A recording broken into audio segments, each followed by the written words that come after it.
Kottayam medical കോളേജിലെ കെട്ടിടം തകർന്നു വീണ സമയത്ത് തെറ്റായ പ്രസ്താവനകൾ ദൃശ്യമാധ്യമങ്ങൾക്ക് നൽകി രക്ഷാപ്രവർത്തനം മന്ദഗതിയിലാക്കിയതുമൂലം യുവതി മരണപ്പെട്ട സംഭവത്തിൽ മന്ത്രി വീണ കേരള സമൂഹത്തോട് മാപ്പ് പറഞ്ഞ് രാജിവെക്കണമെന്ന് കെപിസിസി സെക്രട്ടറി സുനിൽ അന്തിക്കാട് ആവശ്യപ്പെട്ടു.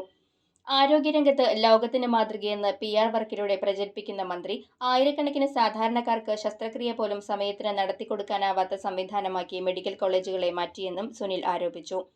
പാവറട്ടി ബ്ലോക്ക് കോൺഗ്രസ് കമ്മിറ്റിയുടെ നേതൃത്വത്തിൽ മറ്റത്തിൽ നിന്നും കണ്ടാണശ്ശേരി പ്രാഥമിക ആരോഗ്യ കേന്ദ്രത്തിലേക്ക് നടത്തിയ മാർച്ച് ഉദ്ഘാടനം ചെയ്ത് സംസാരിക്കുകയായിരുന്നു അദ്ദേഹം. പോലീസ് ബാരിക്കേഡ് വെച്ച് പ്രവർത്തകരെ തടഞ്ഞു. പ്രവർത്തകർ ബാരിക്കേഡ് തള്ളിയിടാൻ ശ്രമിച്ചത് സംഘർഷത്തിനിടയാക്കി. തുടർന്ന് ഗുരുവായൂർ SHOയുടെ നേതൃത്വത്തിൽ പ്രവർത്തകരെ അറസ്റ്റ് ചെയ്ത് നീക്കി. ബ്ലോക്ക് പ്രസിഡന്റ് CJ സ്റ്റാൻലി അധ്യക്ഷത വഹിച്ചു. DCC സെക്രട്ടറി സിജു പാവറട്ടി, മുൻ ബ്ലോക്ക് പ്രസിഡന്റ് AT സ്റ്റീഫൻ, മഹിളാ കോൺഗ്രസ് ജില്ലാ secretary Ruby Francis, Dalit Congress സംസ്ഥാന സെക്രട്ടറി അപ്പു ആളൂർ, മണ്ഡലം പ്രസിഡന്റുമാരായ ഷാജു തരകൻ, BV ജോയ്, പ്രസാദ് വാഗ, മുൻ മണ്ഡലം പ്രസിഡന്റുമാരായ NA നൌഷാദ്, OJ ഷാജൻ, ആൻഡോ ലിജോ, ഉമ്മർ സലീം, MM മൊയ്തീൻ തുടങ്ങിയവർ സംസാരിച്ചു. പ്രകടനത്തിന് ജോയ് TO, ജയൻ പാണ്ഡിയത്ത്, സെബീന റിറ്റോ, ജെറോം ബാബു തുടങ്ങിയവർ നേതൃത്വം നൽകി.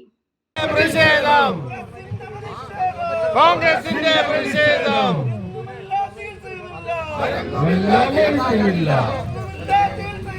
മരുന്നുമില്ല, ചികിത്സയുമില്ല.